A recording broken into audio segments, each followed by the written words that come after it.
Hello Story Detectives and welcome to video 3 of our Oi Duck Build Platypus book. So here's our worksheets. I hope you've managed to download them off the Google Classroom. So we have the word of the week, which is ridiculous. So if you could put in the meaning there, a synonym and an antonym, and then use that word in a sentence. And then we're going to have another look at rhyming words. Now these are going to be rhyming words with people's names and things. So can you remember what the rhymes were in this story? I've written some words around a picture of the story. We have melon, Terry, gate, Ellen, Hannah, sherbet, Kate, Stella, Jean, Herbert, spanner, Claire, propeller, pear, cherry, bean. So what I'd like you to do is get each word and find its rhyming match. So the word melon, what does that one rhyme with? Does it rhyme with Terry? No. Gate? No. Ellen? Melon? Yes, they rhyme. So you would draw a line between those two words. So see if you can connect those up. They're actually characters and rhymes that were in the story. Let's see if you can remember them or read them out loud and see if you can get the rhymes. And then rhyming words with names is quite good fun. So I've created some very silly rhymes here with the names of the teachers in our school. And I'd like you to do the same with your name or the name of your family or friends. So here's some examples I've written. Miss Paula sits on a telephone caller. Oh my goodness, the poor telephone caller having me sit on top of her. But the word Paula ends in an A, caller ends in an ER, but you kind of say them the same, Paula and caller. So they do in fact rhyme. How about this one? Miss Justine and Miss Maureen both sit on a jelly bean.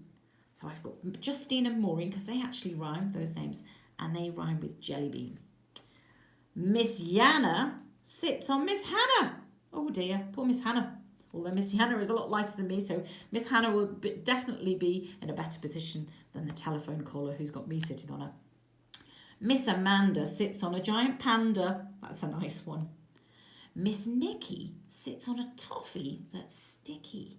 Now in this case, I haven't rhymed her name, Nikki, with an object. I've rhymed it with a describing word, but I've put it in so that it makes sense with the story. So she's sitting on a toffee, but a toffee that's sticky. So it's making sense in that sentence. Sorry, not the story, the sentence. However, it's not rhyming with an object. It's rhyming with a description of that object, but that would still work. Miss Ema sits on a streamer. Miss Lovely sits in a bath that's bubbly. Now that's another one where I haven't rhymed Miss Lovely's name with an object. I've rhymed it with a description of that object. So it's a bath that's bubbly. And Miss Christie sits on a snake that's all twisty. So there we've got Christie rhyming with twisty. So it's not rhyming with snake, which is the object. It's rhyming with the adjective. So have a go and see if you can come up with, well, as many as you like, either your name or somebody in your family's name. See if you can make it super crazy. And as I say, you don't have to rhyme it with the object necessarily. You could rhyme it with the description of the object. So you could rhyme it with, say it was Kelly. Kelly sat, you could say Kelly sat on a jelly. That would rhyme. Or you could say Kelly sat on a cat that was smelly. So you could rhyme it with the adjective, which would be the smelly. Okay.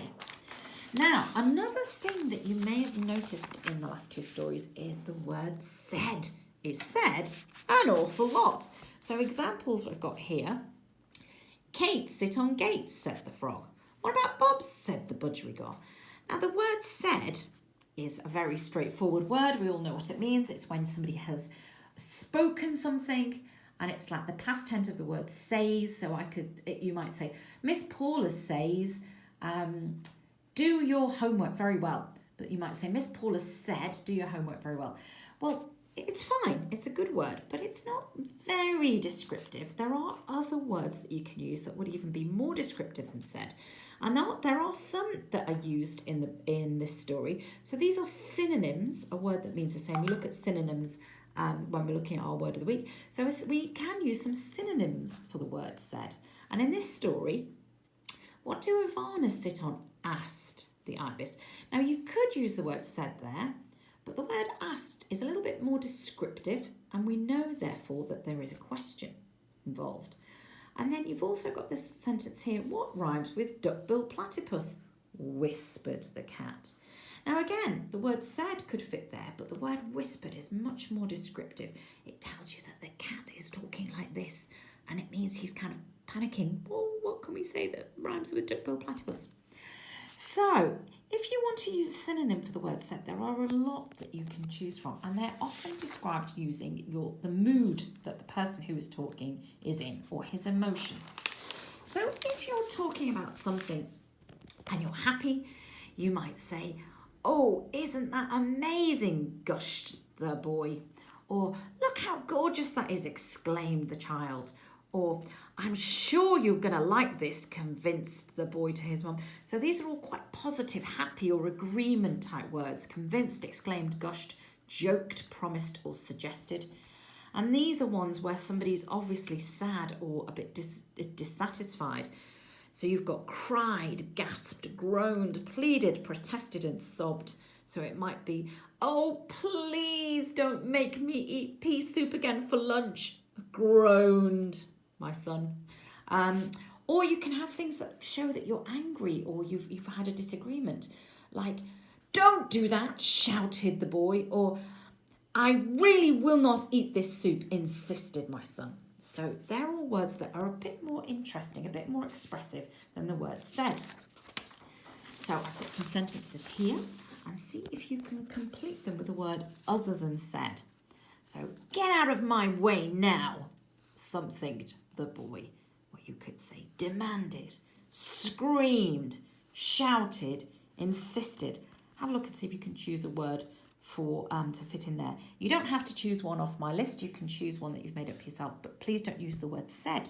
So fill in those blanks there, and then see if you can use a synonym of your own. Think of something you may want to use the word grumbled. "I wish I could watch more television," grumbled my daughter. Or it might be something like, "Oh, that's nice," smiled the boy. So have a think and see if you can come up with a sentence using your own synonym for the word said. And then we're going to have a quiz all about duck-billed platypus. Okay, so I've got some information about the duck-billed platypus here. And they're very, very interesting animals. They are absolutely fascinating. The more you learn about them, the more you'll be amazed. You may have heard of them before, I'm sure some of you have, but the reason that they're so amazing is they're incredibly unusual. They are officially mammals, but mammals normally give birth to what we call live young. So if you can imagine like a woman who has a baby, she doesn't give birth to an egg and the egg hatches out, a baby hatches out of the egg. She gives birth to a baby who's already fully formed and ready to breathe and everything on their own. But although duck-billed platypus are actually mammals, they don't give birth to live young, they lay eggs. So that's like a reptile or a lizard lays eggs. They look a little bit like a bird because they've got a bill like a bird, like a sort of beak, but they've got feet like an otter and they've got the tail of a beaver.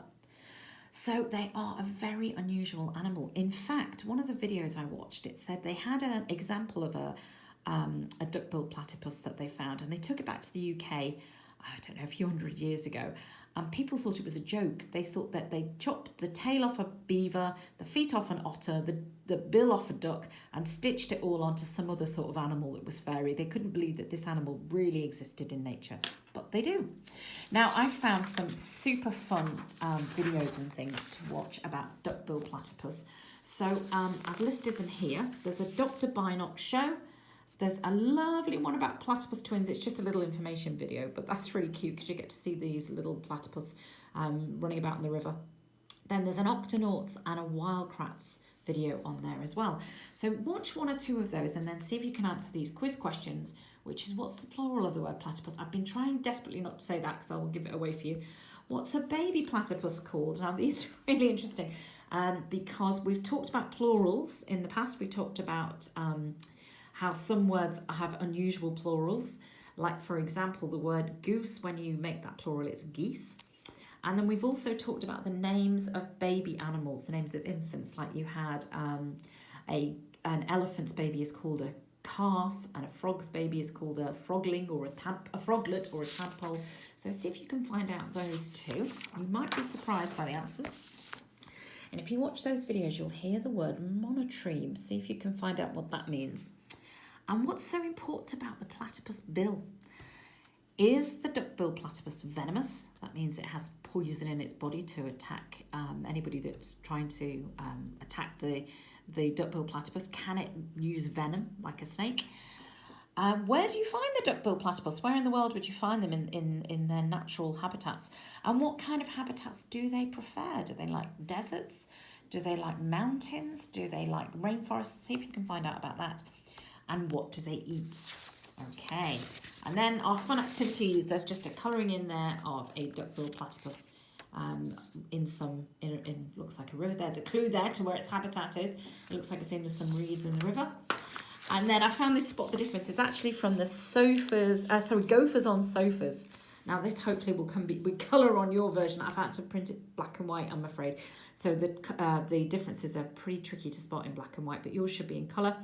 But that was actually from the other story, but it's still super fun to see if you can spot the differences. And then we have a dot-to-dot, a word search, and finally some words from the story to practice your handwriting.